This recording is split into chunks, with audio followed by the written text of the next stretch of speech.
Welcome everybody to the final round of pool play here at the EUCF 2024. We got Jinx from Berlin taking on Eastblock from Prague. I'm Rivas David, joined here by Liam Grant. Liam, we're at the end of pool play. Can you tell us what the implications of this game are?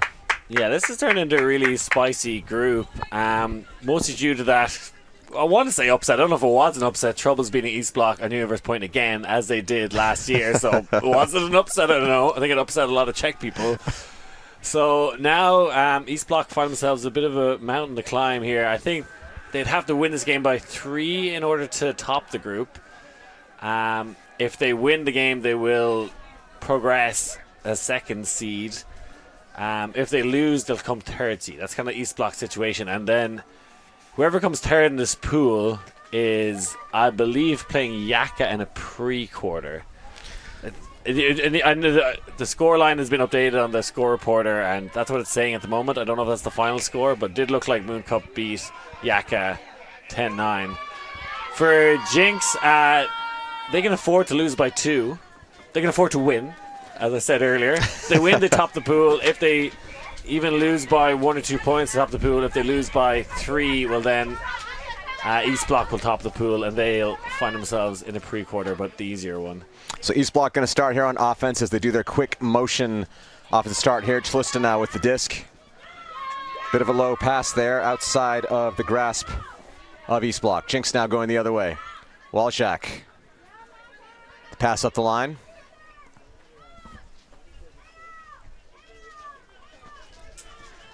Jinx crowding a little bit on this offensive point, but now putting it deep, and they'll hand it right back to Eastblock. A little bit of sloppiness. Liam, we are told that this will probably be the worst round of wind weather of all the rounds. And the wind is really swirl. I led the game here earlier, and it was kind of going from the near sideline towards the far. It's almost switched now. Or definitely swirling around the place. And it causes a errant throw, which gives Jinx a short field upwind point. I mean, I think it's not exactly upwind, downwind, but the end zone to the left of us here is pretty much the upwind end zone. I saw in the last game, TC Taucher versus Reading, that teams were much more comfortably scoring left to right than right to left. So we'll see if that holds for this game. Well, Jinx now, Von Stiebutz puts it up into the downfield space. And eventually they find Leif Gawalczak just all alone in the end zone. Jinx go up a break to start things off 1-0. It's an upwinder, huge for the Jinx squad. Levka showing her worth on the D-line for Jinx, and you know they're going to convert a lot of break opportunities with Volzak on that D-line, and she's there because she got great defense. You know, she could be on any line on any team in the world, but they're putting her on the D-line here to maybe take over in those D-line points and have the throwing prowess into the wind, but also have the speed. And just never stopping at all, Volzak. And yeah, I was watching Jinx warm up, and they were doing a lot of sprints, and it was her and Sarah Melvin who are the only ones not doing the sprints. And you know, when you're as fast as those two players are, you don't have to sprint in the warm-ups. They were clapping though. They were cheering on the other players who were going to them. Good teamwork. I said she was the best clapper on the team. Better than Melvin. Yeah. Lethargic clapping from Sarah Melvin. That was Marta Ortiz with the assist. And Jinx D-line going right back out there.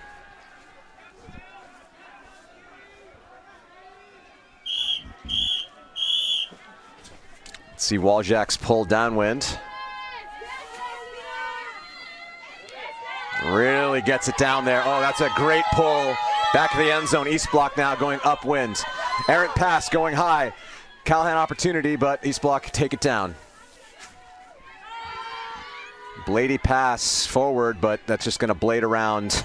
And Jinx will be happy to let that roll all the way to the end zone, if they like.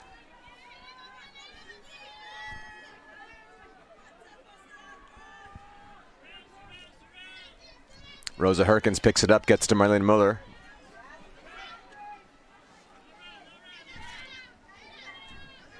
Muller shoots it up to Rumpelt, back to Muller now. Around to Waljak.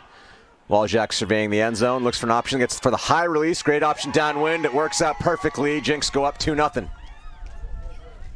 Jinx are here to play ball. That was kind of a bit of a thrust throw, but put it in the end zone. You can see it's going to be a high turnover game, so just I think you want to shoot to the end zone pretty quickly in any possession, anytime you get a good chance at it.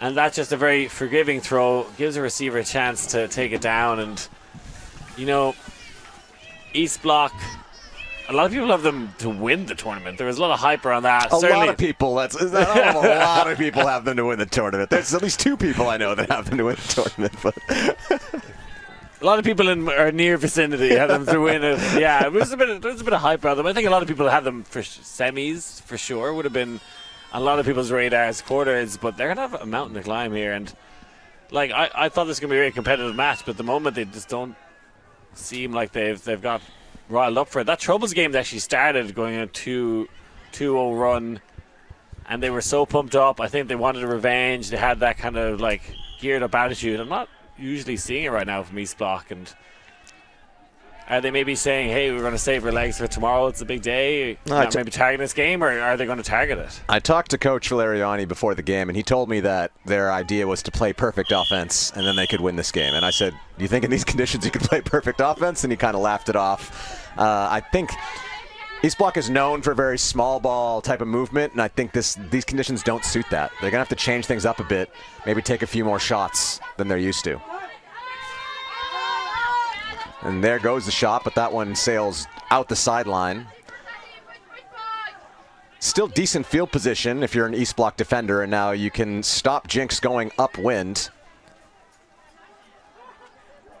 If I were the Eastblock defense, I would be playing strong no-under defense here and forcing Jinx to throw a huck above you. Maybe they'll get it off, but I think you have a much more higher likelihood that the disc will turn.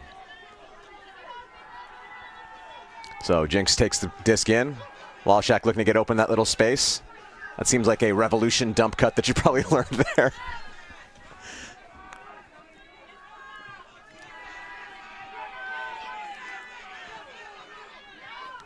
Nice wayward pass. Floriscala puts it deep. Walczak's in the area. Great read by Walczak, and now she's right in front of the doorstep.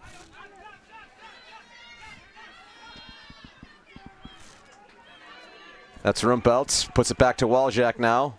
Looks to the end zone to attack, and nice easy pop for the score. And Jinx just in full control of this game as Masha Tereshina gets the goal as Jinx go up 3-0. Jinx do it again, and they're in cruise control right now. Seem a lot more comfortable hucking the disc in this wind and getting the right edge on the disc quite a lot of the time. Jinx, you can see Eastblock try to huck there, but it's not really their game, and it didn't come off that time. As you said, it's kind of, it certainly was a few minutes ago, conditions where you can't really play Ultimate that easily, so you just want to try and maybe shoot your shot. It's varied at times where it's getting very windy, rainy, then you get a little patch where it calms down. Let's get timeout being called here, and you got to imagine it's coming from the Eastblock side, and they just haven't found their groove at all yet in the opening few minutes of this game. So if you're the Eastblock coach, you know what they're up to, you know what they're good at, you know what they can do. You saw them in the Troubles game. What do you tell your team right now? What do you try to do to get them back in this one? They're the underdogs to start with. Now they're down 3-0. Wind is going crazy. What do you say? Yeah, I think tactical adjustments is the first thing. I'd probably start playing a zone. They had a pretty decent zoning in the Troubles game, and it's just, you know, trying to stop the deep game, I guess. You can see Jinx have scored quite quickly each time, every possession, including the break opportunities, and it's maybe, hey, slow them down. Let's make them throw lots of passes. Let's not allow them. Maybe do a zone where you try and assassinate Walczak. I don't know if anyone can actually keep up there. If that's a waste of time. Or certainly, and to make the adjustments to her when she's on the D-line, there's maybe poaching off her or having 2 people help out. But she looks to take over in D-line offense. I think it's tactical adjustments. You can see doing a bit chant there. I think they need your dad as well. I think they get a little more pumped up and a little more energy in terms of the mental side. But yeah, there's a lot to prove on both tactics and mentally, I think, from this Eastblock side.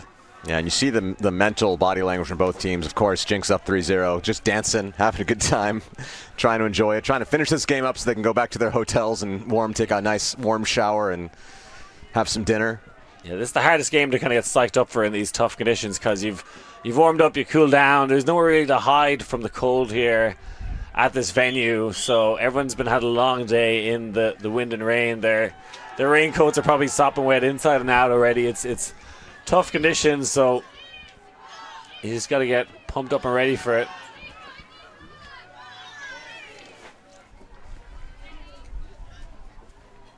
And there we do see Sarah Melvin on the D line. I do think it's 3 breaks in a row for Jinx here. I think Eastblock started on offense to start this one. So you talked a lot about defensive tactical adjustments, but part of what they have to figure out is what to do offensively as well. Another wayward centering pass off the pull. They managed to hold on to just about. You see they're trying to make this clustered hex-like formation work, but it just gives Jinx an easy pass. They weren't able to generate much space on any of that cutting. They're just kind of running across each other. And we see Gerner pick up as Jinx has started to throw O-line players out there because they went up 3 breaks. I think this is the O-line, or at least close to it. Certainly with Melvin and Gerner and a few others, possibly just throwing their O-line out there for a point. Not a bad tactic once your D-line gets 3 breaks. Just at least get some throws in the wind. And maybe it's you have a tactic for Eastblock is, hey, our O-line are going to play zone on the turn. I've seen Singapore does a lot. I've seen teams do it a lot where even their O-line transition to a zone defense because there's going to be a lot of turnovers,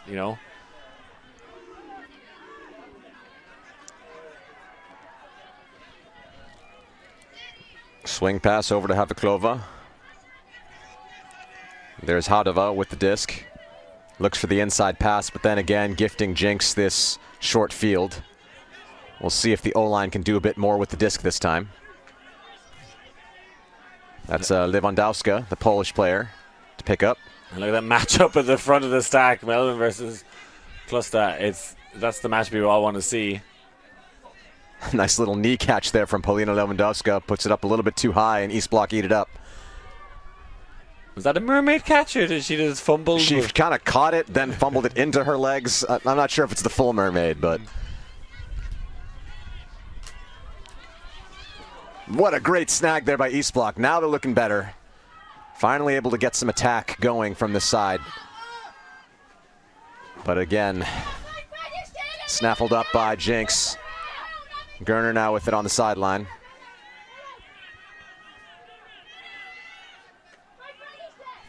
Swings across Lewandowska.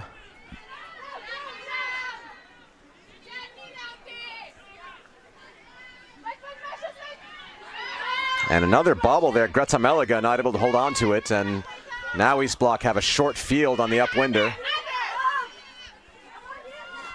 You see them not really setting up with a lot of people upfield. Definitely trying to get a sort of hexy formation. We know Valerio Ianni is trying to teach them that stuff. Let's see how it works out for them as they get their first real opportunity at a goal. Tlusta looked off. Shot goes to the end zone. There's going to be a lot of bodies there, but Meliga eats it up. Getting back for it after the drop earlier. Gerner now. Goes to the around pass, works out to Melvin.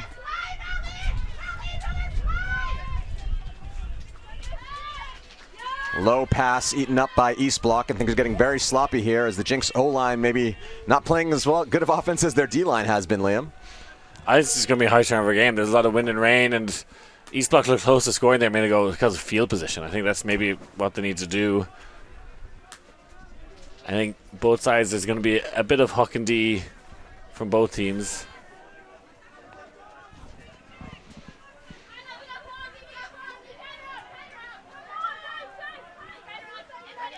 So now Eastblock working a nice inside pass, read very well by, I think that's Frederico Wagner. Pass goes downfield, Melvin in chase. Doesn't come down with it this time, and now Eastblock have to work the full field. Well, so far, Jinx, I think Huck and D is a bit better. I think you're just more used to sending the Hawks. Definitely get more length on them, and I thought that might have been catchable for Melvin. Just I think ended up on the wrong side of the defender. You see there Tlusta starting off with the disc, the star from this Eastblock side. Heard a rumor she might be trying that for Krut women. They're starting their tryouts not so far, and Gerner now with the disc. Popping the disc in, but some conversation here about whether it should go back to Gerner or not. It does. I think probably a pick on the play. Meliga coming back.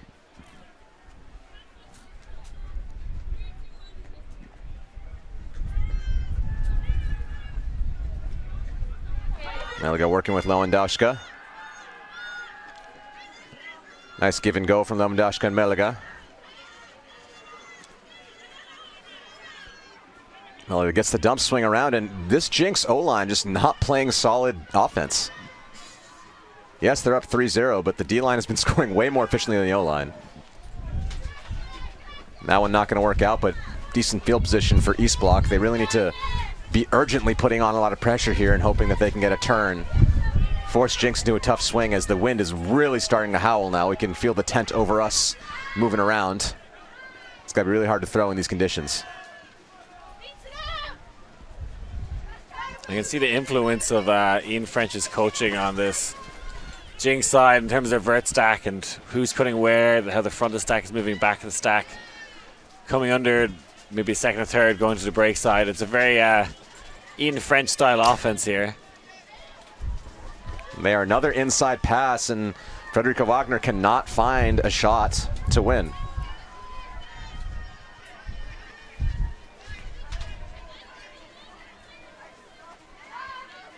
Another short field turn from Eastblock. Another short field opportunity for the Jinx O-line.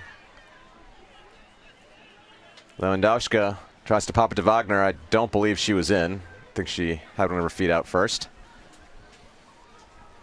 I don't know. There's no stoppage of play. It's just a travel. I don't know why there's any conversation here.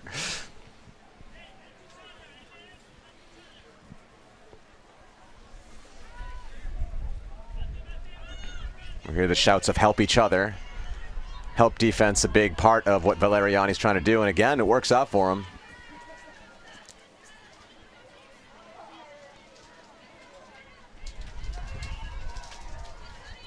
Another turnover for Jinx, and now they have a mismatched number of players downfield, but not able to capitalize on it. Now Eastblock and clamp down. They really should have punched through that fast break a lot quicker.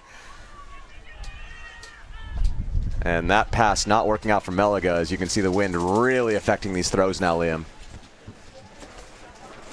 It's getting quite chaotic at this point. They looked like they had an easy chance to score there, Jinx, after getting a great block, short field, and generating no options. Didn't really look like there was a swing, a dump, an easy pass, and ends up just blading one to no one at the back of the end zone. And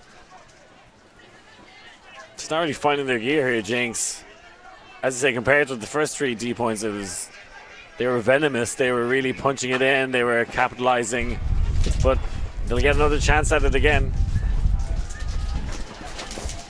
Gerner now coming in, but the wind really starting to howl. But one of the best throwers in the game with the disc in her hands. Puts the blade up, and that one's not complete. I thought Meliga was going to get her hands around that one, but it seems to have gone just a bit wayward. And trying to isolate someone in front of the end zone. It was Melvin that time. A lot of poaching and help defense from Eastblock. Tried to hit the poach behind, but yeah, just... See Leifka laughing out there. See, maybe a little laughing at her O-line, being like, hey, we were able to score. What's y'all's problem? Yeah, I don't think it's a full O-line. As I see, Nikki Preen is out there, so there's maybe just a few O-line players crossed over. And Gerner just throwing it right back to Eastblock. Crazy scenes here, Liam. Yeah, doing a lot to get it back, Jinx. Like, fantastic defense, and then just the most bizarre wayward throws. I mean, just see how that throw is flipping. Tlista's a very powerful thrower. Not able to generate much on it. That one working out somehow for Eastblock. Eastblock plays such a possession offense, and they just stop doing that. You can see they're dropping so much. I think they're going upwind now. It's going to be really hard for them to get much position, though. I don't really know what they're going to do. They do it.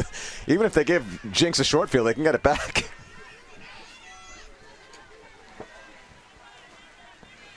Meliga now looks for Gerner up the line. Gerner passes to Lewandowska, swing across to Wagner. Wagner throws the end zone, and you'd think she would end this point, but that's a drop as now the rain has joined the wind in these conditions. That should help them out, shouldn't it?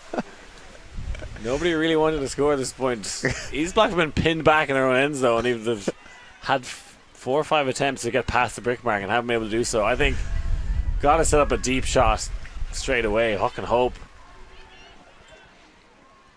And the bleeding is finally stopped on that point as Jinx punch in their 4th break in a row, this time from the O-line. Anna Gerner's all smiles, realizing that she should have done that one a bit better. Yeah, you can see the Jinx side almost laughing along the sideline, just like, well, that was really bizarre, and the only logical way to react to that is by laughing, because I guess the weather is quite ridiculous at this moment, but... Yeah, we knew that would happen, and rounds are shortened to 80 minutes. But I wouldn't be totally shocked if we just got to a point where we're going to have to play till it gets dark out here, Liam. I don't know if teams going to score quickly enough. That was a very long point. We're now 20 minutes into the game, 4 points in. Can we get a mercy rule for long points? I think if the point goes more than like 10 minutes, it's just done. Do you get like... all 14 players. What happens? Take the 14 players off the field, put them on the sideline, let them think about what they've done. We see the stage back there, Liam. You going to go out and perform for us? Going to sing us a song? I think the Water Boys are playing there, isn't it?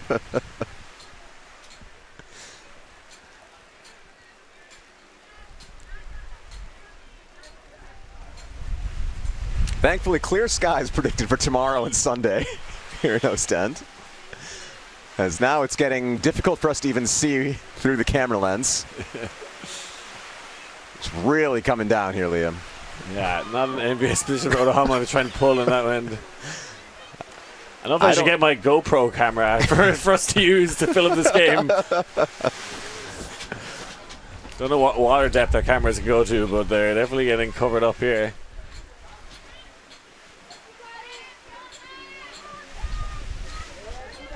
And there's a wayward pass. Jinx now, can they go upwind in this one? Eastblock definitely could not. And not even a single pass now. If you're Eastblock, just punt this thing into the end zone and then get it there. I don't know why they're trying to. Why would you throw that swing pass? That's such a terrible idea. There we go. That's what I'm talking about. Get it down there. Then get the turn down there. Then through to the end zone. Then get the turn on the goal line and then pop it in. That's what you have to do in this weather. Reminds me of rugby where they kind of kick for field position. Some games get grubby and they're just literally like, there you go.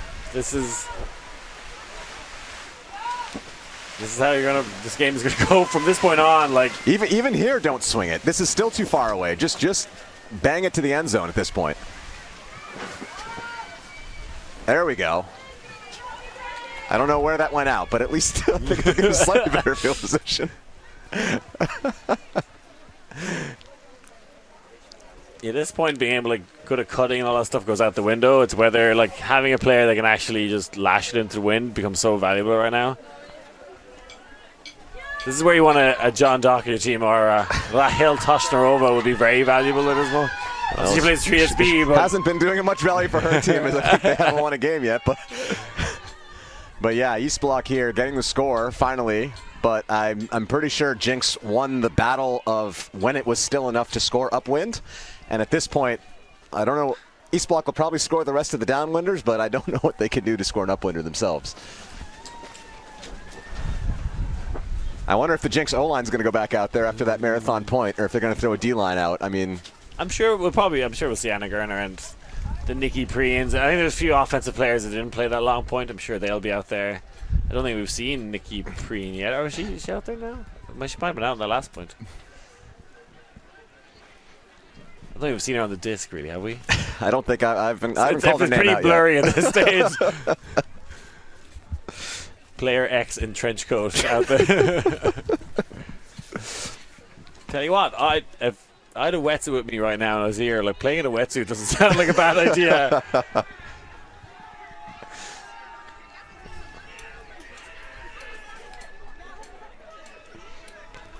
Got Chevron versus Wall City on the other field. Sounds like some cheering going on. So we got some back-to-back Berlin action. I'm sure there's a few Berlin fans dual screening. Sitting cozy in a Berlin cafe somewhere.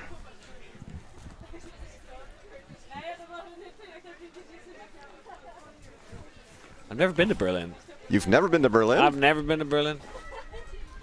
I don't believe you. I can't. There's no big tournaments there. Yeah, but you as a person, I feel like would easily have there's been no to Berlin. surf. There's no tournaments there. There's no surfing there. So It's a big like party city, though. I feel like in your youth you might have made it over there for something. Yeah, I haven't.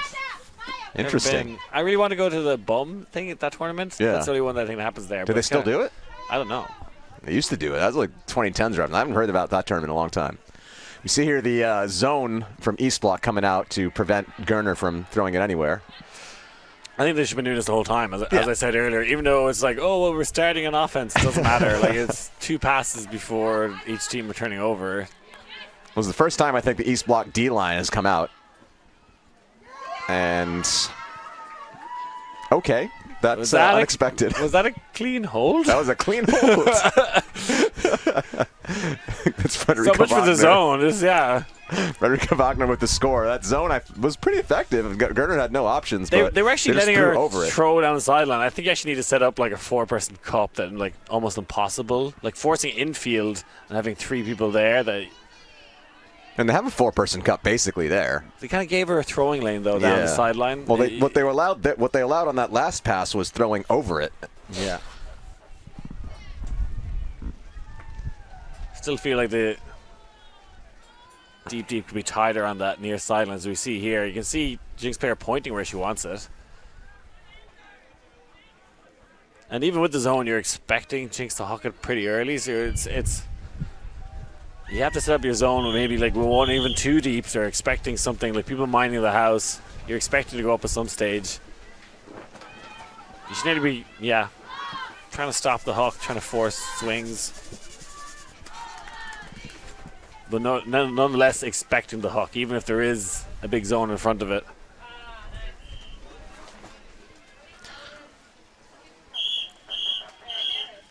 Over under 1.5. How many more upwind scores do we get this game? Over 1.5. Yeah, over sure. 1.5. Okay. Eastblock are going to turn it over, playing small ball outside the open end zone. Big roller pull here from Waljack. That's huge. Like, just even doesn't look like much field position, but that was a big pull in this particular game.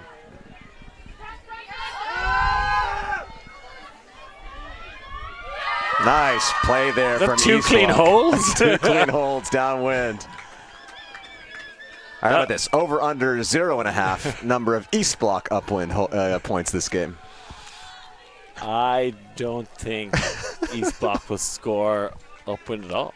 That means under. That's under 0. That's under 0.5. Oh yeah. But that was actually a very good downwind hook there. That was the right type of throw in this wind.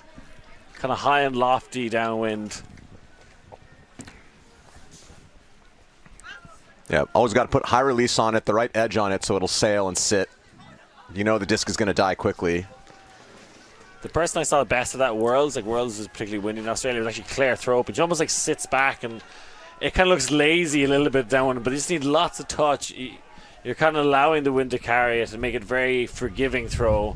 Can't have too much zip or power, else it'll just fly out the back. So that was a good downwind throw. That was one of the better throws we've seen from Eastblock, and they're going to need that upwind now. Can they? Upwind is the exact opposite. You want to get low and hard and rip it as much as you can. As much IO as you can on it, and just doesn't really matter, like infield obviously, but you're not like trying to put it anywhere. You're just trying to throw it as far as you can and hope it floats into one of your players' reaches. Flat, lots of rotation as far as you can. That's it. It doesn't. You're not really throwing it to anyone. You're just making it as catchable as far downfield. Another roller pill out the side. Eastblock going for that trap again. Gerner, of course, starting with it. And Gerner's make sure she can throw down that sideline, and if she does, it just needs to be in bounds. That'd be the only danger. That's the right throw there, Noah. Yeah, that's a good throw from Lewandowski. Gives good field position, and Yeah, I think this is the first time that we're going to see Eastblock's D-line with the disc in their hands. So we haven't seen that yet. Maybe they're better at upwind than their O-line is. Here comes 7 breaks in a row from The thing is, if you get the one break, you'll usually get the double. So they actually only need like one more break and they're in this game. Way easier said than done. As, of course, they give Jinx right back the field position. Lewandowska pops it back to Gerner. Gerner with the high release backhand to the end zone, and that's an easy score for Jinx. They go up 6-2.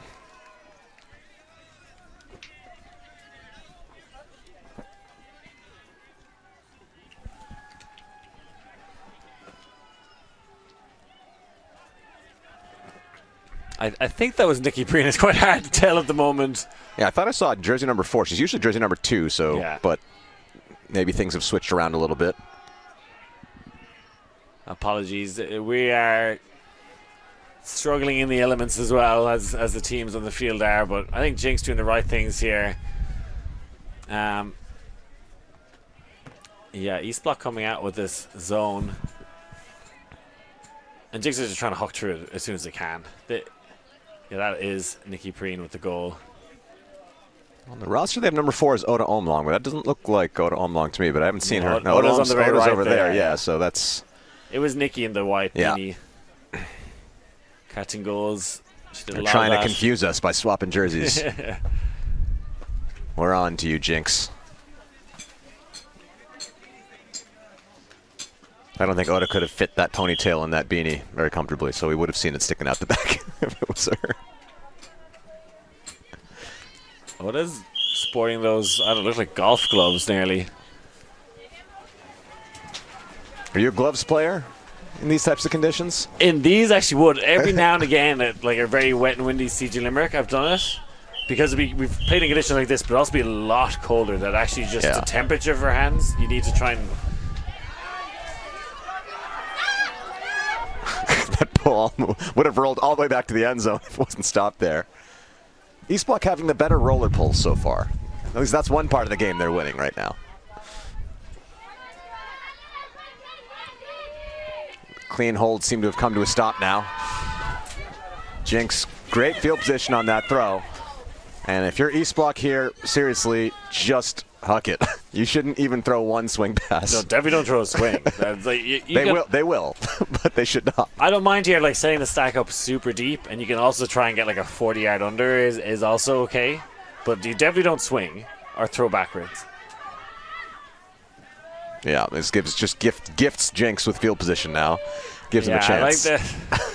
I don't mind that undershot. Like she was wide open and it was straight to her chest. I think in these conditions you have to stop pretending like we can play ultimate. It's really someone should be running now and just hucking it. Why are you even walking to that disc? There's the swing. I can see 2 swings, 3 swings. That's it's frustrating to watch, Liam. They cannot play small ball in these conditions. It's not a good idea. Oh.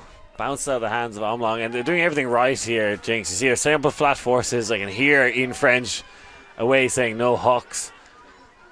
They have all their tactics so dialed in these conditions, while Eastblock are playing with fire here.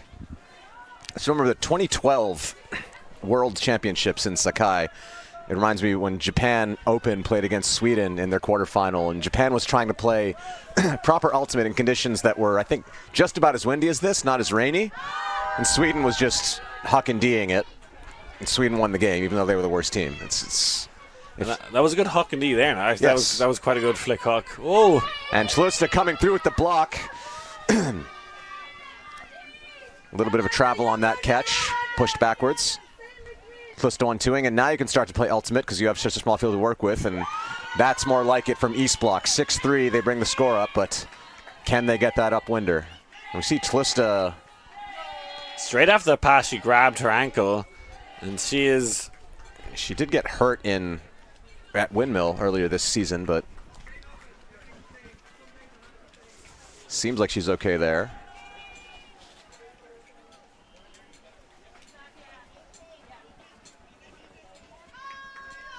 She's on the roster for Brute Squad in the United States, at least earlier on. I don't know if she's actually played a tournament with them yet. Don't believe she was at regionals. She's been dealing with injuries since Windmill, so. You can see her pulling up there quite early. It looks like it might be a cramp, the way she was holding her calf. I hope it's just that and not a rolled ankle. But Jinx showing they can score another upwind break. They were, millimeters away from doing it there.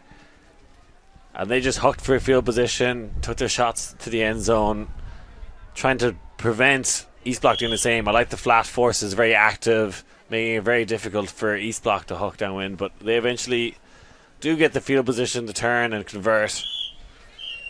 And this is a different sport, isn't it? In these windy, wet conditions, and we've seen some unusual results here, and it's because it's a different sport, and it's definitely a big leveler, and you get teams that just have the right throwers and tactics to overcome and upset the rankings. So Jinx now with the downwinder against this Eastblock zone. Lewandowska has it on the sideline. Pops it over to Priyan. I really don't like the Eastblock coming around behind there. You actually wanted them to throw backwards, I think. Yeah, so you want a bit more of a standard mark, not the no around mark. Just I nearly do flat. Like, you want to try and encourage them to swing, especially not so much outside the end zone, but when they're in a good field position. Hey, throw backwards. Yeah. In the off chance they turn it over, while you're allowing them quite easily to huck and D if they want, because there's nobody standing in front of them. So I don't like the way that zone is set up at the moment. I think it's a good zone in normal conditions. I don't think it's actually a crazy weather and wind. And Eastblock just swinging around their own end zone now. Yeah, you can see they're trying for hucker field position, but in this wind, you can't really get much on it. Gurna now immediately shoots to the end zone and finds Priyan again for the score. Now with the number 2 jersey back on. 7-3. Jinx one away from half.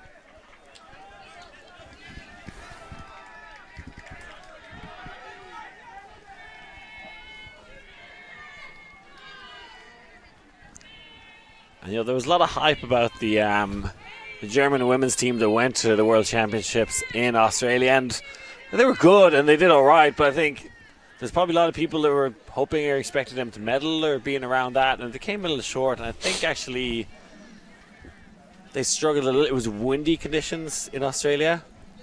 I think they struggled a tiny bit with it, but here definitely seemed to have their strategy and tactics in order. I think. But yeah, there was that point where the first point that the O-line came out to try to get that break. They took them like 7 chances before they could convert the downwinder. I think there was just bad drops and miscues. But an O-line of this caliber should be scoring those. If you're going to play against a better opponent, yeah, okay, they're winning against Eastblock, but if they were going to play against Canada or whatever, you can't be giving up the disc that much in these conditions.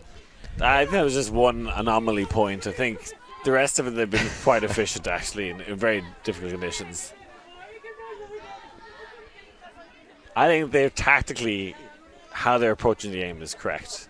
I think that has a lot to do with Ian French stepping in as coach for this side, would definitely have a huge amount of experience of how to set up a team in challenging conditions, and that pull not going past their own brick mark. That's okay. I mean, I think Jinx is happy to just trade downwinders the rest of this game. That'll probably make it go. That'll probably make it end quicker. So, Tallusta now. Oh no, is that Tallusta? Yeah, she's back out there. What point? It's 7-3 now. Obviously, they're still in this game, but they're one upwind break away from being in this game. It sounds like it's not that much, but it's pretty far given how they've played so far. They have not been able to generate much. I think they've had one maybe opportunity where they could have scored an upwinder. Aside from that, they've had not much generation. I'm not sure what the discussion here is. You see Jinx switching off on the mark. And their layout goes past Eastblock receiver. Be a stall out maybe. It was definitely high In the stall. Yeah, at that that's a point. stall. Okay, we see the stall out hand signal there. It's going to come in on 8.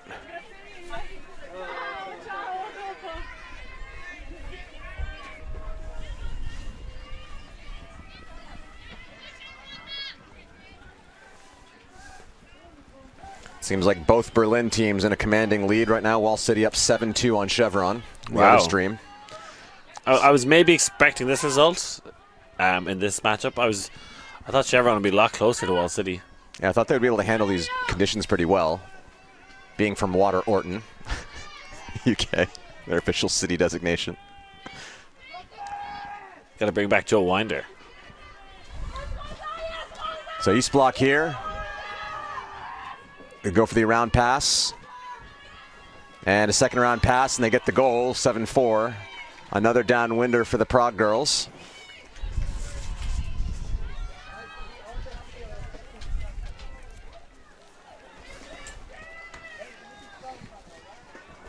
And, you know, they're going to score those downwinders, particularly when Jinx don't pull past their own brick mark.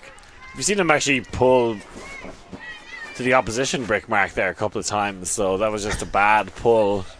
Kind of gifted Eastblock the point. I think it's getting harder and harder to pull well.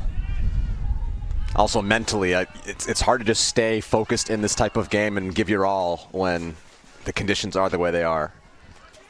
I think Jinx has still only scored 2 upwinders in this game, and That's probably enough. They did them at the beginning of the game when the conditions weren't as bad, which was huge.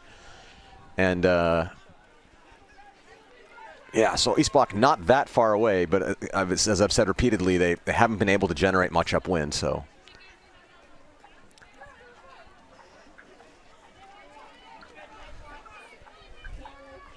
And these kind of, you know, upwind opportunities, having someone like a left-handed player that can huck upwind can be huge. You're being forced to flick a lot, or just having somebody on the line upwind that can throw into the wind well. Yeah. And like, I mean, Olivia Hauser is that type of player that I can think of in the women's division, even though she's a bit up there age-wise. Well, they won Euros 2016. Fabulous. I was there just off. It was very windy. Olivia Hauser could throw the best in the division. Yeah, and they beat 3SB earlier today, and that's a matchup that I think athletically they should be losing. Fabulous. But probably Hauser was huge, I'm guessing, in that game. I didn't see it myself. I think that's a safe assumption. Yeah, no, they won a Euros just off that. It was windy, and she can huck it into the wind really well. Yeah, so your stock as a player just increases 3-fold, 4-fold if it's windy conditions and you can blast it into the wind. And there they blast it right back to Jinx as they try and get half 8-4 here. There's the pass from Gerner, easy one, and Jinx will take half. 43 minutes in here, 8-4. We'll take a quick break, be back with you. Second half action here at the EUCF 2024.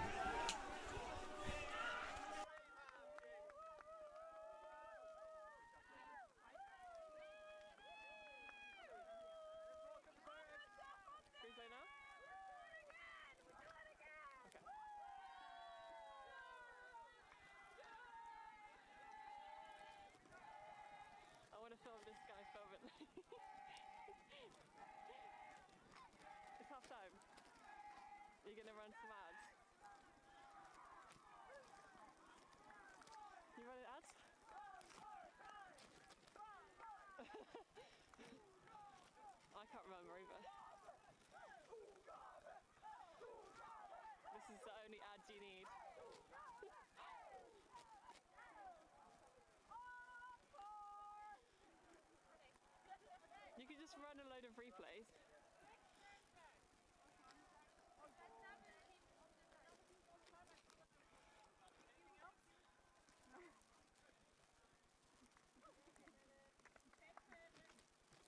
Unbelievable tournament. Yeah, that D-line run to start the game was absolutely insane.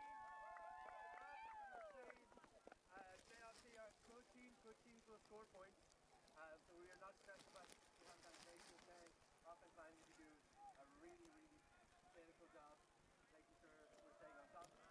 We're going to come in, do the same thing again on our offense line, and then give our D-line more and more chances. start, no panic. We know we have it in us to score. Either way, we showed it loads of other times. So do it again.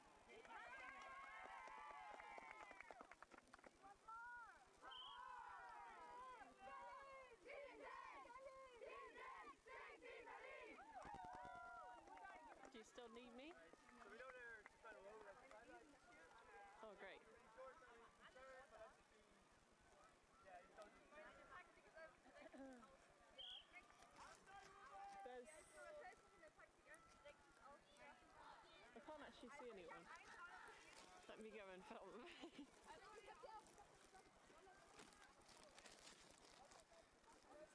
Oh no, I can see someone sitting there.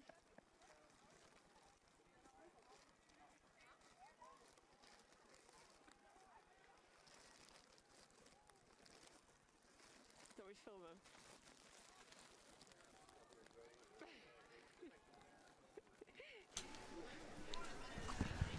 Welcome back to the last round of pool play here at the EUCF 2024. I'm Rivas David, joined here by Liam Grant. Liam, tell me a little bit about what you saw in that first half. Saw a lot of wind. Can you see the wind? I saw the color of the wind, and it was dark and scary. Yeah, it wasn't the prettiest first half. Oh. It wasn't the prettiest first half. That's a good way to start. What did I say? I saw the color of the wind is what I saw. Oh, yeah. That, Can you paint with all the colors of the wind, Liam? Yes, I can. Because the color of the wind is grey and dark and scary. As was that first half. It wasn't the prettiest game of Ultimate. But yeah, Jinx showing they can get it done in tricky conditions. Gerner now, and Eastblock's coming out with that trap zone that you're not the biggest fan of. Well, I think what you're trying to do is don't let them hook downwind easy, and I think this is asking them to do that. Yeah. Like in contrast, Jinx the defense is putting flat forces to try and stop the hook. You want to try and make Jinx take lots of short passes and swing, which they've been doing so far. So I think they'll be happy so far. Eastblock, they're allowing them to do that rather easily. There's the block from Eastblock. Like, there's nobody standing in front of you. You can step into that flick throw and like really get a lot more power behind it. And yeah, I don't like the way the mark is set up in that zone. I think it has to be a flat force and make any hawk downfield very difficult. So you're going to force them to swing lots, and then you just hope they turn over and swing, which they will. If you make them throw lots of swings, they will turn over. You can see in contrast Nikki Preen there on the mark, completely fat, trying to stop the hawk. That's the objective. Very flat forces.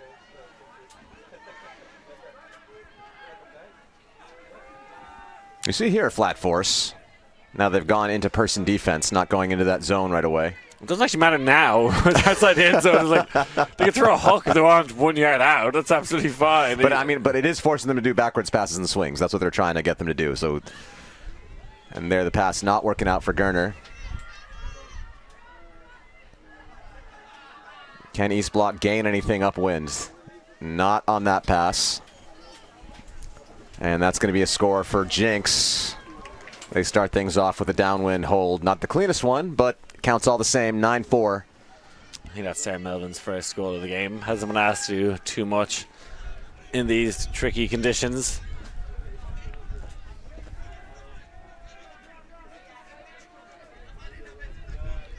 I think Leva Vajra might be wearing a bin bag there, a tent she has around her.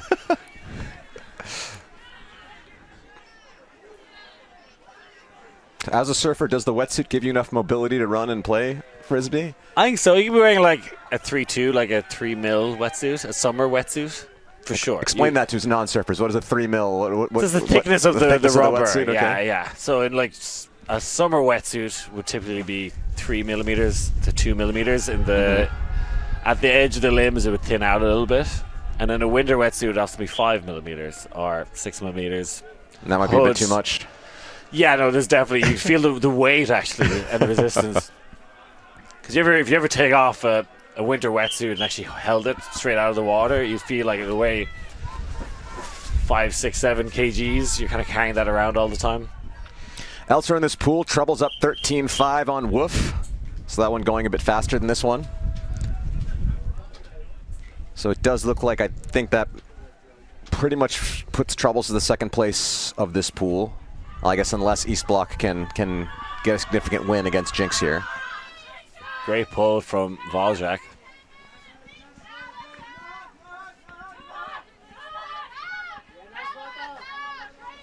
You hear the chants of no huck, trying to prevent something like that from going off, but Eastblock managed to get it there. You don't have to complete it.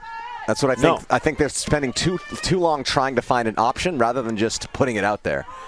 I think on turnovers, if you can pick it up quickly and throw it without a mark, you can be throwing it to nobody. There could be nobody downfield. Yeah, that's just exactly. You want to get disc golfing and just throw it as far as you can. Like, it's absolutely fine if there's no target you're trying to hit. You're just playing for field position. You see an injury, you definitely don't want to see that in this type of game. Well, I think at Eastblock, if I was their coach right now, I'd be like, hey, we have a big squad, we're resting our stars. We're saving it for the pre-quarter against Yaka tomorrow. And like, if a D-line happens to go out there and get a break, an upwind break, you'd be like, okay, well, we're staying, keep your cleats on, superstars, but you're definitely not stacking lines at this stage, or you're running out your normal D-line players. And they're running hard, they're playing hard, but they've actually a big roster, Eastblock. So might as well use your whole roster in this situation, I think. Looking around at other results, not many games getting live scored as we are struggling with the elements here as the tournament organization as well. But I do see Hrut up 9-3 against Costa Rica Grandes. Yeah, having run tournaments in tough weather conditions, it's 5 times harder. It's easy to run a good tournament with good weather. It's so hard to do it in bad conditions, and yeah, people and volunteers of all things can often go missing at times, or people are just cold and they start feeling sick and things like that. It's hard to keep the volunteers motivated, but Eastblock scoring downwind. So I asked you before about over/under 1.5 upwinders. We haven't had any since I asked that. We're at 9-5 now. Would you still go for over 1.5 upwinders for the rest of this game? Oh, I do think Jinx will score 1. 1.5 is the line, though. I know, that's the thing.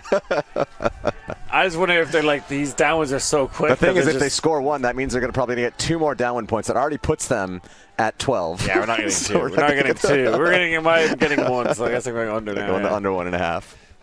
They've showcased they can, and Eastblock have showcased that they will swing outside their own end zone. Yeah, that's the key. I think it'll have to be off of an Eastblock error, and the way they're playing, they're likely to give one up. Getting close to beer o'clock here.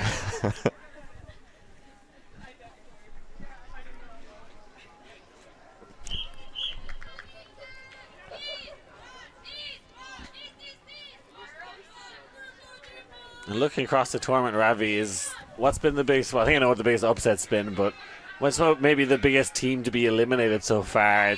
That's definitely the Leamington Lemmings. They won Elite Invite earlier this year in the mixed division, and now they're out. Any other big names, like finishing bottom of the pool? I'll take a quick look. That's what it's all about today, is just not finishing last. Like, technically, everyone can still win it besides the teams that come last. So basically, you have 4 teams in each division just have their weekends over. In Reading pushing TFC Taoker to Universe Point, I think that was a surprising one. I thought TFC Taoker would have taken that by a few more. So I think this is one of the best opportunities Eastblock have had for an upwinder, but the wind just seems to have gone up 2 notches right as they pick up the disc. And they're just going to throw it up and hope. And it works out. Now Eastblock with a real good opportunity. He's got to do the same thing again. You just got to lash it in zone. Even if you're a little closer now. I feel like at some point you do have to try and play for it and take the opportunity. They're basically at the attacking brick mark. Again, if they can get this one, it's a game. But no, Nikki Preen with the run-through block. And here, Gerner should send it immediately, and of course she does. She knows what to do. Preen trying to read it, but that's in no man's land. But that's fine. That's what you want to do. And Nikki Preen decided to take her hat off there. She now tucks her jacket into her pants. I don't know what kind of crazy dance is going on here.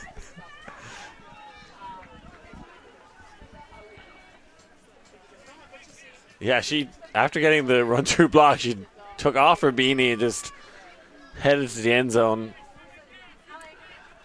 Gerner had her wide open, just needed to make it forgiving and catchable, but caught the wind, and Preen, one of the best receivers in Europe for the last decade, just couldn't chase it down.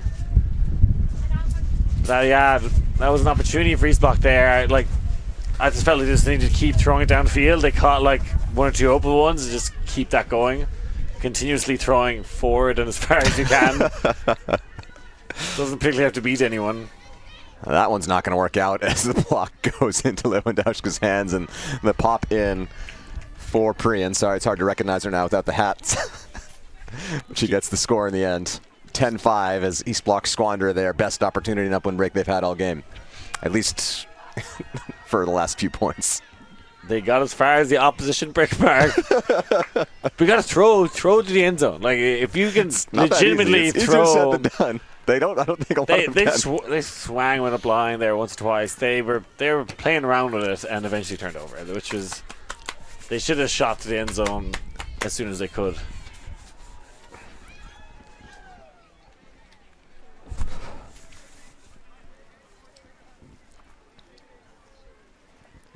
Here, the nice block reception by Lewandowski over into Priyan.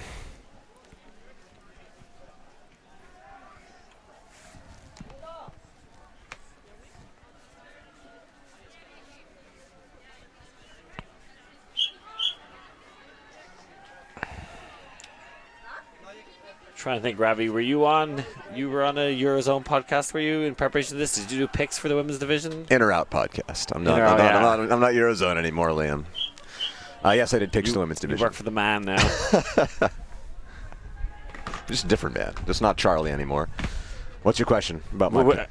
Which pays you more, in or out, or multi-world? I'm not going to talk about that on the stream, Liam. Just create your own little algorithm, and then like you're creating a little job for yourself. I didn't create the algorithm. We're using USAU's algorithm. Actually, I wasn't the one that created the system. I'm just implementing it. You're just the one making money out of it. Did you have a question about my picks, Liam, or what was your? No, not really. Yeah, I was wondering, did you pick Jinx to win? Who did you pick to win? I picked Kurt to win. I picked Kurt over Jinx in the final. Okay. Yeah, that Sarah Eklund pickup by Hut could be the difference, eh? Yeah. And I know that from what I understood, she was willing to play Jinx, but they didn't want. They wanted too much commitment. She couldn't make enough practices over from Sweden. She decided not to take that one, and then after Windmill, she saw what Krut could do, and I think gave them a call and said, "Hey, do you want another player?" And Krut was happy to oblige. I feel like the women's division has quite a lot of all-starry, picky-uppy teams. Yeah. I don't know how I feel about that. Eastblock is one of those that's really built from the ground up and plays at that elite level, but struggling here. Like, all the best teams, the rich get richer. Nice grab there by Eastblock to get that one 10-6. Still a downwinder, though. You definitely admire a lot of the Czech sides for keeping it real.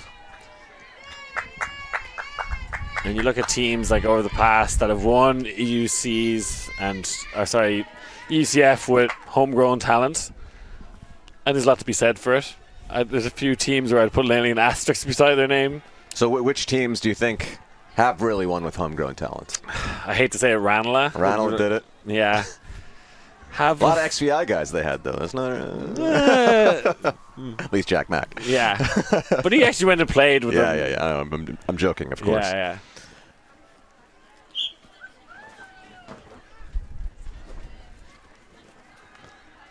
And again, that's a great downwind throw. Nice, high and lofty. And that's Anna Barbarikova with the score. 10-6 again. One upwind breakaway from making this a tight game. But it's been very elusive for Eastblock. Yeah, I kind of feel like Jinx are in cruise control now. They're like, hey, we'll score 5 downwinds. Yeah. We don't need to like burn ourselves in the ground fighting for one more upwind. I like that pull from Eastblock. Yeah, they've had the better roller pulls. Leifka's roller pulls. But how they're setting up this trap, I think, is that's a different story. Inherently wrong. The pull technique, great. What they're doing here and allowing Anna Gerner she's going to send a hook. yeah, because that's the right thing to do, and it's very easy for her to do it. While the mark was standing directly in front of her. You should at least have the off mark directly in front of her, whereas I still think they're kind of giving a little more of a lane. It's easy to hawk in terms of her position, and there's also a throwing lane. There's a throwing lane and a power position essentially given to her. And like they're offering it to her and she's taking it. So you know what they're going to do every time, and it's just, I just don't think it's the right tactic at all from Eastblock. I think their thinking, which is the wrong thinking, is it's generating a turnover every time, which is true, but they're not thinking that next level of how do we make that turnover more advantageous for us, and in this conditions, Jinx are doing a much better job of that. You're just wondering how experienced a lot of these Eastblock players are in playing in these crazy windy conditions, you know? Not sure how windy it is. Eastblock has had a pretty wild season. I mean, at Adelaide Invite, they opened the tournament beating Shout and then lost to a few teams that were quite a bit lower than that. They're not always too consistent, but have the firepower to win a game against a top opponent.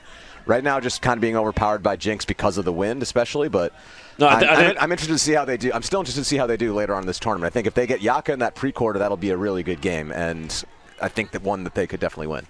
I think they're a really good team, Eastblock. One of the best teams, and they're bad in wind. I think they lack big throwers, and that's kind of needed in wind. They also are not approaching the game with the right tactics, I think. And I think that's a lack of experience in playing these conditions. So, yeah, if the weather conditions stay like this, they might not make quarters. I think it's supposed to be nicer tomorrow. A bit less wind, especially for the morning round. So in a stiller game against Yaka, I'll be pushing to get that one on stream if we can get that one on stream. I know Eastblock's been streamed twice already, but that's the right pre-quarter matchup that we want to see.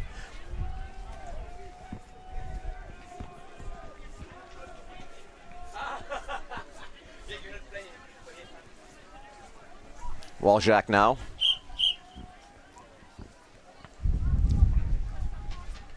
The only thing that I don't like about what Jinx is doing is that Waljack's not blade pulling it out the side. She's blade pulling it in the middle.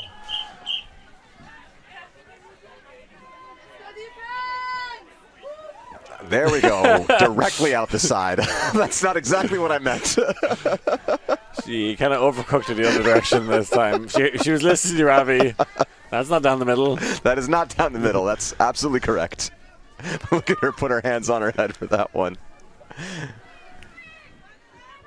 It's reminiscent of the pulls Clapham was throwing at the Elite Invite when they had like 12 people left on the team. I'm okay with this. Let Eastblock score the downwinds they can go out there and score downwinds. And finish this game as quickly as possible. Yeah. There, the pass goes to the end zone. It sails over one player. The block does work out.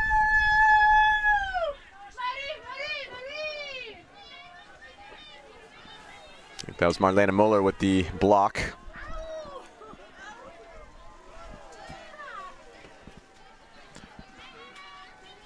We got the Waljack-Tlista matchup. Definitely one we wanted to see. Pops that one in. Yeah, it looks like Jinx are still going to keep trying to grind these upwinds. I just let them score. I'm not even joking. It sounds silly, but if I was the coach of Jinx now, I'd just let them score the downwinds, so we can go out there and score our downwinds. And then like. I absolutely love that from Left to Walsey. Yes, that's so good. There's a conversation on the field. Oh, I think the disc is going to be going back. Take notes, Eastblock. That's how you do it. Rather than picking it up against Sol 7 and trying to throw with a flat fours on, you can't get anywhere. Just run over and lash it. Like Eastblock have not done that once. No, absolutely not. They try to set up an offense every time. Well, it seems like it was a accepted foul.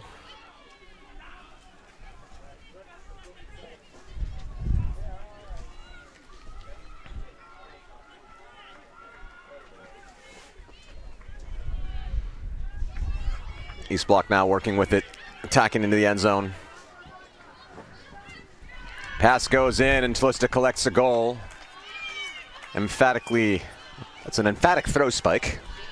Downwind throw spike.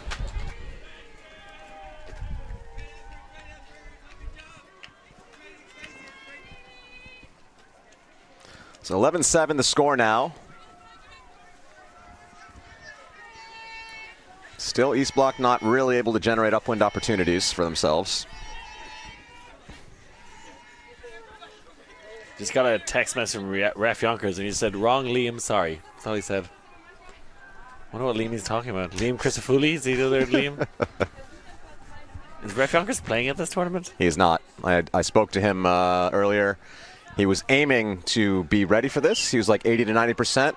Then a week ago, he was doing physio training, and he was doing like a 100-kilo squat or something and messed up his back. Couldn't walk for a couple days, and No they said, way. "Okay, this is a sign. I'm out. Next season is the season. I'm done." So yeah. Wow. So sadly, Ref Yonkers not going for it this year. Taking the whole year off. He said he'll be back stronger next year, though. You gotta hope, yeah, like... I don't know, I was gonna jinx him and say, like, a lot of people have injuries like this that really throw off their whole career. Like, I really hope he gets to continue from where he left off. But as you see, that is a fantastic pull. Jinx going for the swing there, Liam. Yeah, like, Eastblock were going to try and run up and stop them swinging and give him a hook, but... That's the opportunity. Oh, just couldn't attack that disc. Would have been huge for Eastblock. That was it. They just threw the end zone straight away. That was a great opportunity. They did everything right there. And then Gerner now, and that's the opportunity squandered for Eastblock. Melvin bobbling it. And there it goes to Priyan. 12-7 as Jinx just ticking this away. That was the chance, Liam. That was the chance. Yeah, they actually had a good pull, which was a great way to start it. And they didn't have time to set the zone. They were too slow to give the huck downwind. So Jinx stupidly tried to swing it first because Waljak did. If Waljak had picked up that pull, he should have just wanged it right away. And if the zone had set up, Eastblock would have taken away the swing. They would have been like, "No, hook it straight away. We don't want you to swing and turn over at short field." And again, if your thought is let's generate a turnover every time, that's correct. That defense will do that. But you can see Gerner wasn't going to make the same mistake twice. Just get in power position and throw it deep. Melvin could almost bobble that into the end zone, but chooses just to securely catch it. That's what we need in this game. Bobblegate 2.0. I want Melvin to bobble that one in the end zone. Bobbles only work when you have observers. Bobblegate would never happen in a Wifter game because someone would be like, "Hey, you bobbled it." Don't hear Charlie Eisen talking about that in this podcast when he talks about observers being so great. What are your opinions, Liam? Well, yeah. Dig would probably be US champions now. Yeah. There be examples where it's massively affected the results of tournaments. Yeah. I will say that this Worlds was not the greatest advocate. This wasn't the greatest performance for self-officiated Ultimate. There was a lot of pretty bad calls going on at Worlds this year. I'm a big advocate of it. I think we do it great in Europe. It works fine in the EUCF, but game advisors just need some work, that's for sure. I definitely prefer no game advisors. Yeah, I agree with that. Or Ruben Berg can game advisor. Yeah. Ruben Berg is the only person who should be allowed to be a game advisor. There's another huck and bouncing off the paws of Eastblock. You see Jinx going for an upwinder here.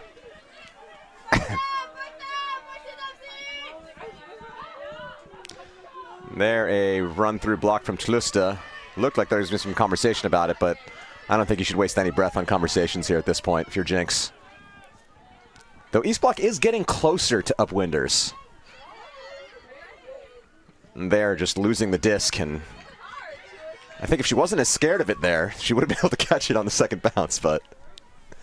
Yeah, you can see a lot of hesitation from every player as they're skipping so much in the air and they're just kind of like almost hugging into their hands, and it's hard out there right now for anyone to just complete what is usually simple throws and passes. And there, Tlusta with the run-through block. Still making lots of plays out here.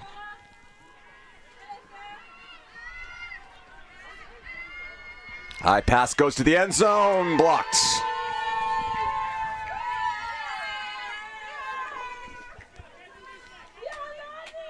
That's Lonnie Jasper getting a play.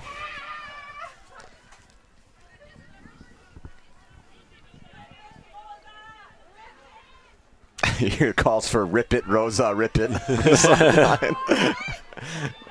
They do rip it. Waljack was in pursuit, but Eastblock read it well. And now here we see that give-go offense that Eastblock's so well known for, and that's what I hope we're going to see more of tomorrow in their game against Yaka, because that was pretty to watch. I think for Jinx at this point, it's getting reps for their D-line of, hey, can we score upwind breaks? It's. I would almost want to get their O-line out on an upwinder, just in terms of usefulness. Be like, there will be an instance where we're going to have our top O-line score upwind. Let's practice getting one. Don't worry about who's going to score downwind. Just use this as an opportunity. I really like that because they're not going to get that in this game. Probably haven't got it too much this tournament. It's going to be very different. Yeah, that's good. But yeah, I think then as well, D-line, hey, look, realistically, Eastblock are probably not going to score an upwind break, but we still can. And like, do we need to? No, but we're going to need to. In another game against Krutz in the final, maybe. So let's get better at getting our flick hooks upwind. Let's get better at chasing them down, reading them, get a feel for how to just get better at scoring upwind breaks. That's the objective, I think, for the D-line.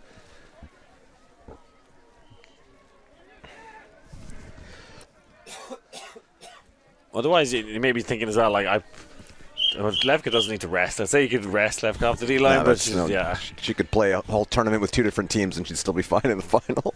She did it at Windmill.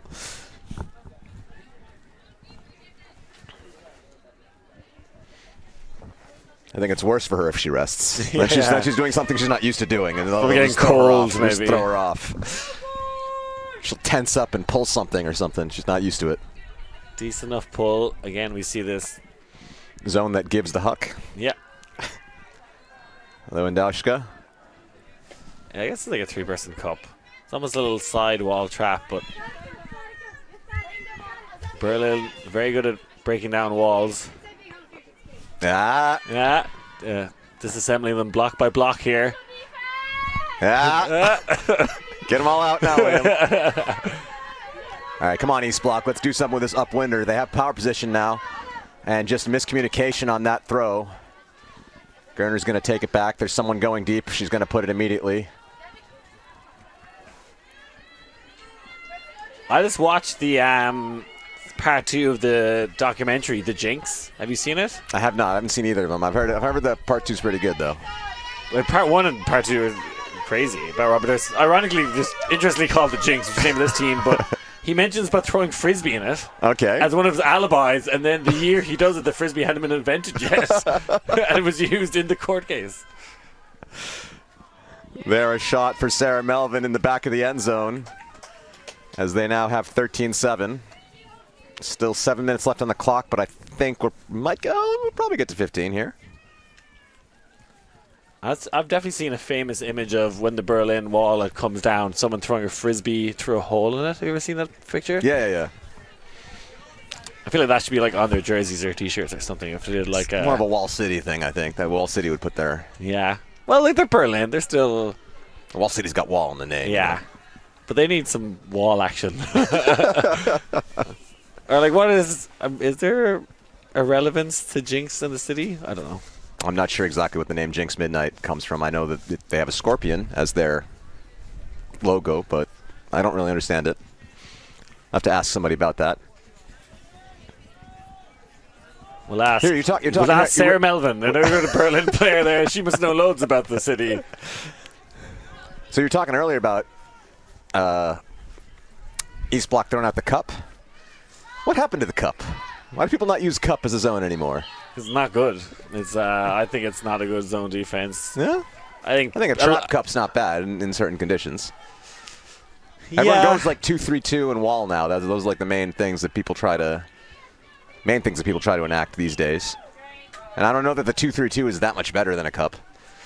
No, I think everything should nearly be 3-3-1s or variations of it, where it's like a flat wall or like a forced middle. I think that's as good spacing around the field. 3-3-1 forced middle is basically a cup. No, you see like the way a lot of Irish teams play it. It's not. You're marking the 3 handlers and you're just forcing the middle into other players, you know. To me, that's a variation of a cup, but okay. Well, I think a cup has to be surrounding the disc a little bit, you know, and you're not two of the players aren't actively marking people. They are taking up space and just like blocking. That's my idea of a cup, where there's kind of somebody on the force and almost a two-person wall in front of it. Yeah. Isn't that what you're saying? A 3-3-1 force middle. That's what that turns into, more or less. No, I would say that there's one person marking the disc, the other two players are actively marking the other handlers. Oh, okay. So, yeah, more of like a junk look then. Yeah. Yeah, okay. I get There's it. just 3 handler marks, 3 mids. Yeah. That's a junk look. That's yeah, okay. I understand what you're saying there. All right. Eastblock.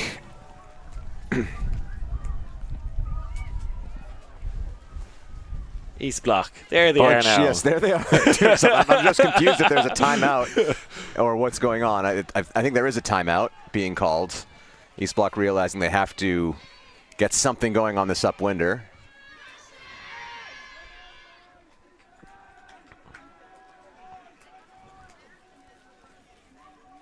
See Tlista there. She's having fun. Always a bit of goofy energy. Got to play a tournament with her at CFC, and she was definitely our best player that weekend. She was often just free open side under, and then other players would just hook over her to someone less free. How'd that work out? Poorly. But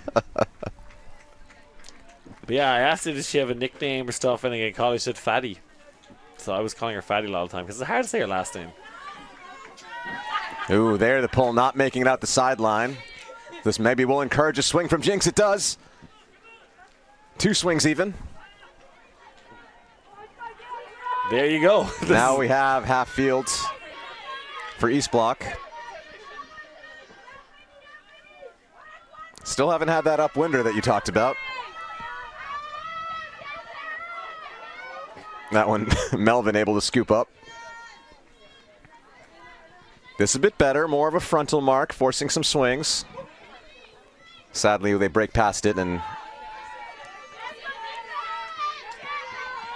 now Eastblock working quickly. This is their chance to, if they do a fast break, they might have an advantage downfield, but now it seems that Jinx has clamped down. That advantage has evaporated, and now they're just going to have to play ultimate. Which is always a bad idea. Huck goes to the end zone. This is the chance for the upwinder. Can Eastblock get it? No. Meliga.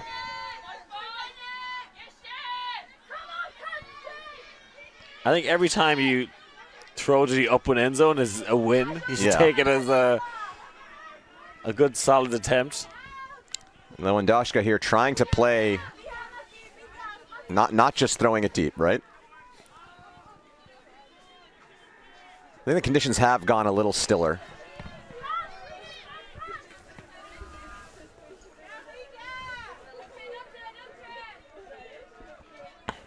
Time is ticking away. A little under 2 minutes left in regulation. We've shortened rounds to 80 minutes so we can get things done before things get dark. Their shot goes to the end zone, and there Jinx gets the 14th point on the board. So if they're going to score one upwinder, Liam, it's going to have to happen now. I think you're probably right about that.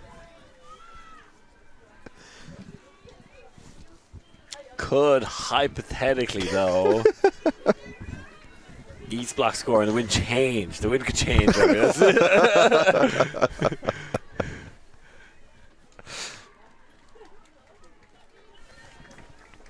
That's actually been swirling around the wind quite a bit. Yeah, but there is a clear downwind end zone. It's become more clear as the day has gone on. It actually started off quite crosswindy at the start of the day. How would you know? You weren't even here at the start of the day. I did a game at 12:30. I'm still stuck in yesterday, 2 days ago. Aren't you stuck in the future? Was that? I came from the future. That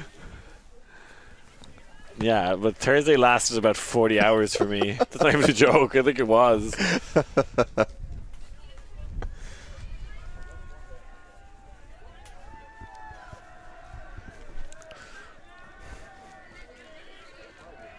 Yeah, left Australia for some reason. Struggling to remember why at the moment. Yeah, it's getting dark out there as the sun's starting to go down and clouds starting to take complete cover. Let's see if Waljak can improve her pull. Oh, that's just a straight up pull. No blade, no roller this time.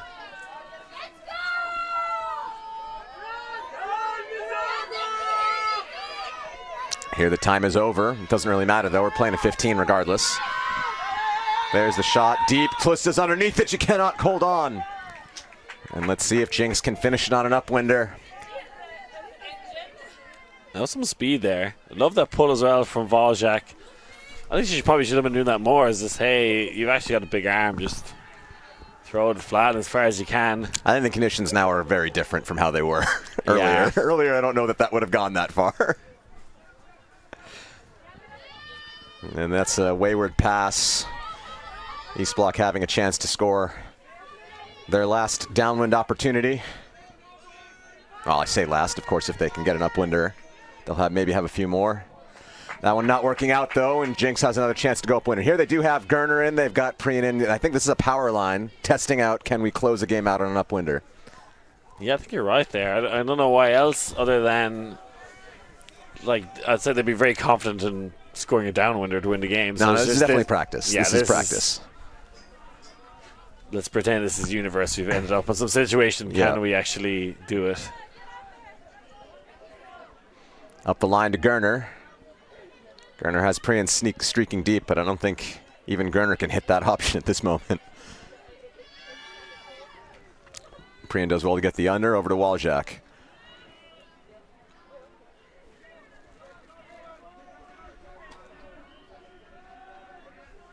And looks like the disc is going back. Nope, that was a legitimate throw in the game. The old giant scuba dump. I said, no, I see what's finishing now. You can score this one. We're going to replay the scuba dump? Well, stall out being called on the sideline. That's on that throw. I'm very surprised. That seems like a quick 10 seconds. So it's Contested stall out.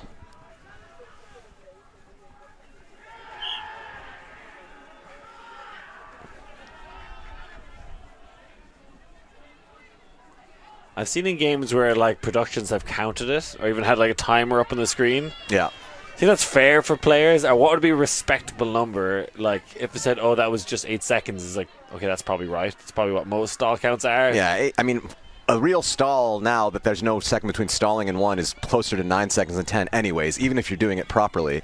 And then if you rush it like a second, 8 seconds is okay. But when it gets 7 or lower, that's when it's a bit rushed. And there are a lot that go 7 or lower. Yeah, if someone timed it and told you 8 seconds and it was you, would you then go, okay, I accept the stall out? Would that like? No, that's yeah, well. So would I accept the stall? The stall was against me. Yeah. I feel like there'd have to be some type of fast count late. Like if they were on pace, like every second, and it got to 8 and I got stalled out, I think you have to accept that. Yeah, it's a weird one, isn't it? I think Yeah. you can legitimately say that it wasn't what the time should be, but that what is typically accepted is. Yeah. I think that's why so many stall counts are contested. It's pretty rare. It does happen. You do get accepted stall outs, but It's one of the only Ds I ever get, Liam. The rest of my team's playing good defense. I have an okay mark, and then I get a stall out. There's the huck from Leifka to no one. Some people chasing it down. Priyan goes for it with all her might. Now, huck it now. Do not do that. That's not what you want to do. nope. All right, now Jinx has the opportunity to finish on an upwinder. Power lines in. Waljak, can't you do it? Doesn't like any of the options. The wind picking up now. Von Stabut now gets it on the attacking brick mark. Gerner has Waljak isolated. Waljak goes for the score, and it's blocked. And if you are Eastblock, you need to throw it right away. No, just swing it loads. There we go. This is the Frisbee we're here for, Liam. I'm actually annoyed at Jinx for legitimately trying to score this upwind because this point can go on for ages now. Put us out of our misery. This has been Eastblock's tactic the whole time. Lull them into a power line, score that one, and then they can no longer have their good line downwind. Then we get the upwinder. This is all part of Valerio Yanni's genius plan. It's all coming together.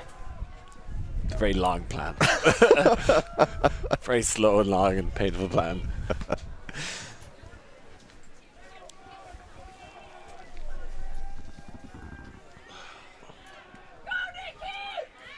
Waljack puts it up for Nikki Priyan. Priyan's in the end zone, and Jinx do it. They score the upwinder, Liam. We got there. Making a statement in this women's division, Nikki Priyan, they put out their power line. They get the upwind score in very tricky conditions. They can show they can do it. They can get the upwinds. Who else in this division can do that in these tricky conditions? Eastblock will, I believe, play Yaka in a pre-quarter tomorrow. That's going to be one hell of a spicy game. So many people had them both to make semis or further. One of them's not making it to the top 8, which would be a big shock. And don't rule out this Eastblock. I think if it's camera conditions, they can definitely win that game. Maybe they will also have learned something from this game and change things up a bit. Yeah, maybe one of us should tell them. Should we tell them? Anyways, we'll wrap things up here for the pool play day here in Oostende. We all hope and think that the forecast is giving us a better day tomorrow for bracket play. And we will get the pre-quarter round starting things off in the morning, or you can also call it the game to go to Elite Invite. So those are great rounds. We'll have all that action for you tomorrow at Oostende. Right now for Liam Grant, I'm Rai Vasudevan, and we will see you in bracket play.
Myself asking for help, but nothing seems to work on you. Yeah.